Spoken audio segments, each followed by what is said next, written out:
U mojoj radionici od prošlog tjedna boravi jedan tip. Stigao je s najnovijim modelom kamioneta, jednim od onih koji izgledaju kao da su izašli iz video igre. Sjajan, impresivan, s više tehnologije nego moja kuća i zaslonom na kontrolnoj ploči koji izgleda kao onaj u kinu. Zamolio me da napravim pregled jer mu nešto nije zvučalo dobro u motoru. Ušao sam, upalio ga i nakon 2 sekunde već sam znao da je taj dečko napravio pogrešku. Ne zato što je kamionet sam po sebi loš. Bio je to dobar kamionet. Ali to nije bio kamionet koji je njemu trebao. A kad mi je rekao koliko ga je platio, zamalo sam pao na leđa. $82,000. I da stvar bude gora, tip nije namjeravao utovariti ni vreću cementa, nije namjeravao vući ništa veće od bicikla, a živio je u gradu gdje je parkiranje kamioneta te veličine poput pokušaja uguravanja slona u dizalo. Pitao me mogu li učiniti nešto da motor ne zvuči tako čudno. Rekao sam mu da mogu popraviti buku, ali da ne mogu popraviti pogrešku pri kupnji. I to je upravo ono o čemu vam želim javiti danas. Jer sam vidio previše ljudi, previše radnika, previše obitelji kako troše svoju ušteđevinu na kamionete koji će ih učiniti nesretnima. Kamionete koji izgledaju nevjerojatno u autosalonu, a na kraju postanu glavobolja već od 1. mjeseca. Kamionete koji gube vrijednost brže od smočenog telefona. Kamionete koji imaju problema s motorom, mjenjačem, elektronikom i koji će vas ostaviti na cjedilu usred ceste s računom za popravak koji vrijedi više od samog vozila. A najgore od svega je što industrija to zna. Autosaloni znaju koji su modeli problematični. Prodavači znaju koji kamioneti imaju najviše pritužbi, ali oni vam to neće reći. Pokazat će vam onaj kromirani gigantski zaslon, kožna sjedala i natjerat će vas da potpišete ugovor prije nego što shvatite što kupujete. Zato ću danas učiniti nešto što nijedan prodavač u autosalonu neće učiniti. Daću vam popis od 12 kamioneta koje biste najmanje trebali kupiti ove godine. Sada, prije nego što prijeđemo na cjelokupni poredak, moram nešto spomenuti. Sve što ću vam danas pokazati, kvarovi, troškovi, popravci i trikovi za otkrivanje problematičnog kamioneta prije kupnje, samo je dio puno opsežnijeg dokumenta. Zovem ga priručnik praktičnog mehaničara. To su 3 sveska koji sadrže vodiče za kupnju svih vrsta vozila, kronične probleme svake marke i modela, alate koji su vam potrebni za dijagnosticiranje kvarova prije nego što se pretvore u katastrofe i metode za pregovaranje s autosalonima, dok točno znate što kupujete. Trenutno postoji posebna ponuda za vas koji gledate video. Poveznicu ćete pronaći u opisu, a brzi odgovor kod u gornjem desnom kutu zaslona. To je ostatak znanja koji prodavači ne žele da posjedujete.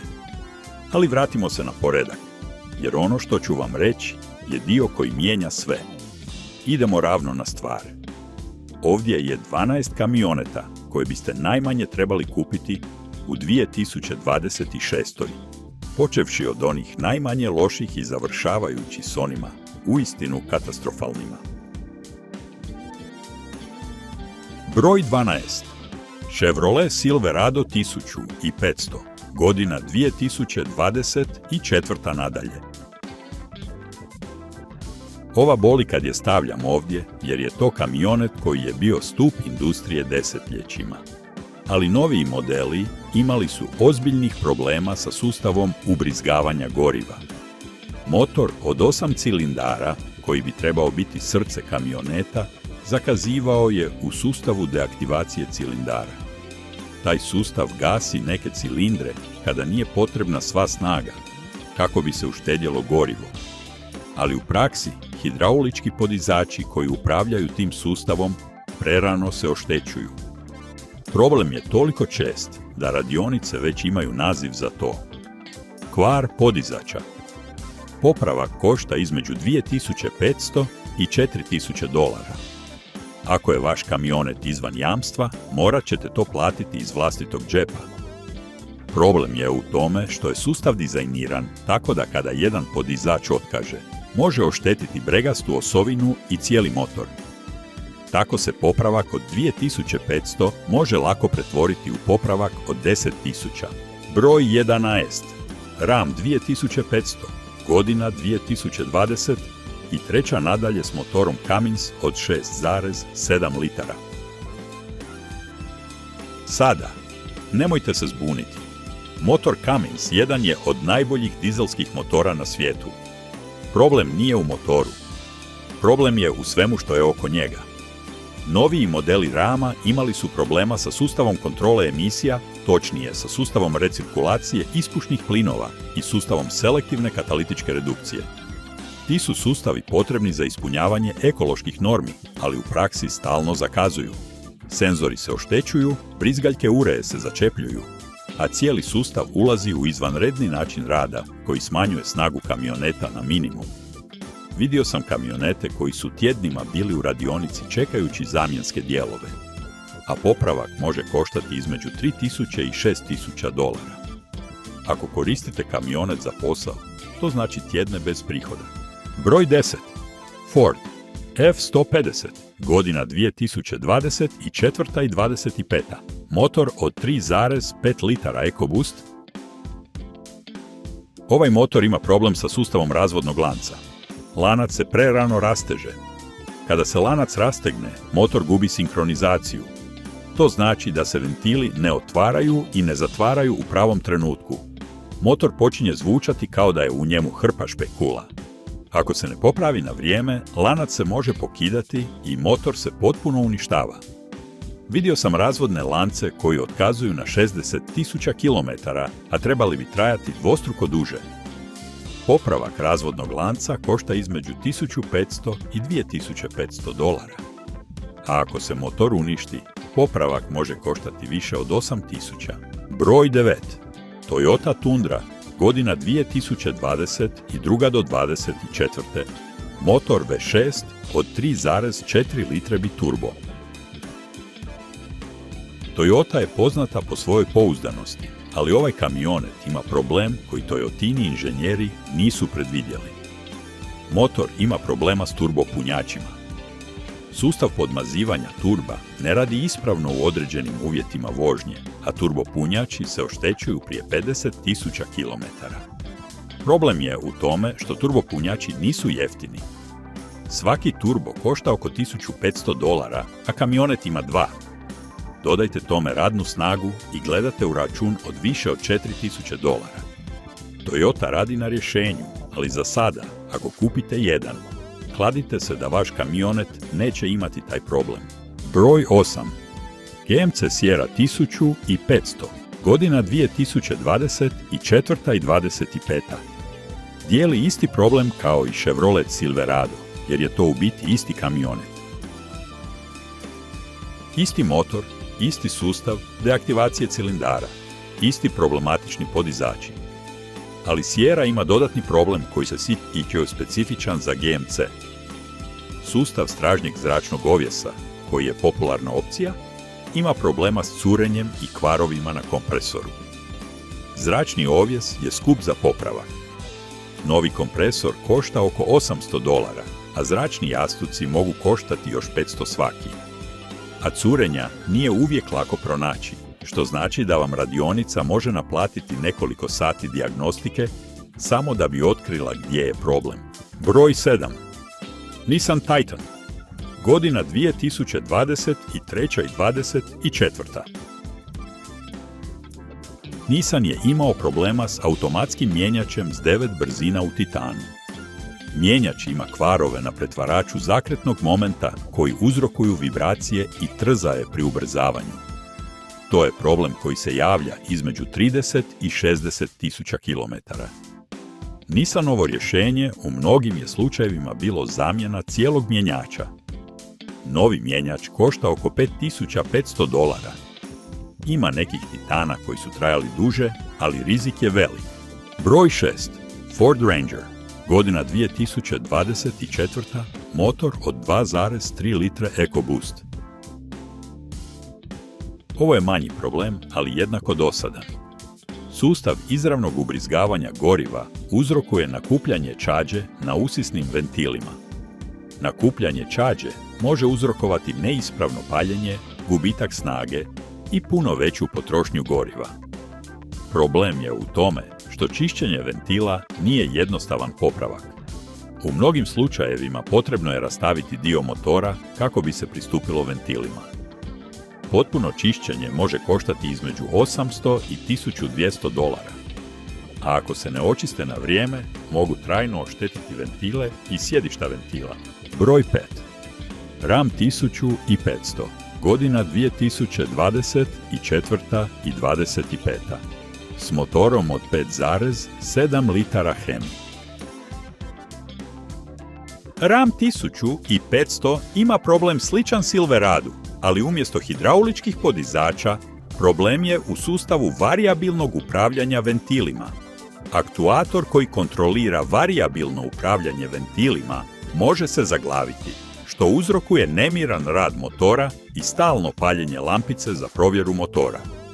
Aktuator košta oko $300, ali radna snaga za njegovu zamjenu može biti visoka jer se nalazi na teško dostupnom mjestu. Problem ne uništava motor, ali može uzrokovati dugoročnu štetu ako se ne popravi na vrijeme. Broj 4. GMC Canyon, godina 2024. motor od 2,7 litara turbo. Ovaj kamionet srednje veličine imao je problema sa sustavom hlađenja. Pumpa za vodu prerano otkazuje. Pumpa za vodu je ono što pokreće rašladnu tekućinu kroz motor, kako bi se održala ispravna temperatura. Kada otkaže, motor se pregrijava. Vidio sam pumpe za vodu na Canyonu koje otkazuju na 20.000 km. Nova pumpa za vodu košta oko $300, a radna snaga za njezinu zamjenu može biti između 500 i 800. Ali prava opasnost nije cijena pumpe. Stvar je u tome što ako se motor pregrije, možete oštetiti brtvu glave motora, a to je popravak od više od $2000. Broj 3. Chevrolet Colorado, godina 2024. Isti motor kao i Canyon. Isti problem s pumpom za vodu. To je u biti isti kamionet kao i GMC Canyon, tako da dijeli iste kvarove. Ako razmišljate o Chevroletovom ili GMC-ovom kamionetu srednje veličine, imajte na umu da je ovaj problem stvaran i dobro dokumentiran. Broj 2. Ford F2500, godina 2025. s dizelskim motorom od 5,7 litara Powerstroke. Ovo je ozbiljan problem. Sustav ubrizgavanja goriva pod visokim tlakom otkazuje na najnovijim modelima. Common Rail sustav ubrizgavanja, koji koristi većina modernih dizelskih motora, ima pumpe za ubrizgavanje koje mogu otkazati i poslati metalne strugotine kroz cijeli sustav. To znači da morate zamijeniti ne samo pumpu, već i sve brizgaljke, cijeli sustav goriva i očistiti spremnik. Govorimo o popravku koji može premašiti $10.000. Ford je izdao neke servisne akcije za neke modele, ali nisu svi pokriveni. Broj 1. Jeep Gladiator, godina 2024. nadalje. Ovo je kamionet koji je imao najviše problema u posljednjim godinama. I nije samo jedan problem, ima ih nekoliko. Sustav upravljanja, koji je isti kao i kod Wranglera, ima poznati problem s praznim hodom upravljača. Kamionet ide s jedne strane na drugu na cesti. Iscrpljujuće ga je voziti po autocesti. Prednji ovjes se prerano troši. Motor od 3,6 litara ima problema s hidrauličkim podizačima, poput Silverada. Automatski mijenjač s 8 brzina ima problema s programiranjem i naglim izmjenama stupnjeva prijenosa. I da stvar bude gora, cijena je izuzetno visoka za ono što nude. Moji klijenti potrošili su više od $5.000 na popravke u prvoj godini posjedovanja Gladiatora. To je kamionet koji dobro izgleda, ima jedinstven stil i vrlo je sposoban izvan ceste. Ali trošak održavanja je toliko visok da se ne isplati. To je kamionet koji sam najviše viđao u svojoj radionici s problemima u posljednje 3 godine. Sada želim biti pravedan. Svi ovi kamioneti imaju dobre strane. Silverado je udoban. F-150 ima impresivan kapacitet vuče. Ram ima luksuznu unutrašnjost. Toyota je poznata po svojoj izdržljivosti. Ali problemi koje sam spomenuo su stvarni, a prodavači u autosalonima neće sjesti s vama kako bi razgovarali o njima. Zato, kada vidite jedan od ovih kamioneta u autosalonu, pitajte izričito o tim problemima. Pitajte je li to već riješeno na modelu koji gledate. Pitajte postoji li servisna akcija. Pitajte koliko košta popravak tih problema ako izađu iz jamstva. Ako prodavač ne zna odgovoriti ili ako odgovori neodređeno, već znate da morate biti oprezni. I evo zlatnog pravila koje sam naučio nakon 25 godina. Nemojte kupovati kamionet u prvoj godini novog dizajna. Automobilska industrija uvijek ima problema u prvim godinama novog dizajna ili značajnog redizajna. Pričekajte drugu ili treću godinu kada se problemi riješe. Prva generacija uvijek je ona koja ima najviše problema. Drugi savjet. Ako ćete kupiti rabljeni kamionet, potražite modele koje sam spomenuo i pregledajte povijest održavanja. Ako je prethodni vlasnik već imao problema s mjenjačem ili sa sustavom goriva, to ćete pronaći u povijesti popravaka. Nemojte se pouzdati samo u vanjski izgled. I ako već imate jedan od ovih kamioneta, ne brinite. Neće svi imati probleme. Vidio sam gladijatore koji su trajali 100.000 km bez problema. Vidio sam Silverado koji su trajali puno duže. Ali rizik je veći nego kod drugih modela. Ako već imate jedan, provodite preventivno održavanje. Mijenjajte ulje češće nego što piše u priručniku. Redovito provjeravajte sustav goriva. I ako čujete čudan zvuk, nemojte čekati. Odvezite ga u radionicu prije nego što se problem pretvori u katastrofu. Želim završiti s ovim.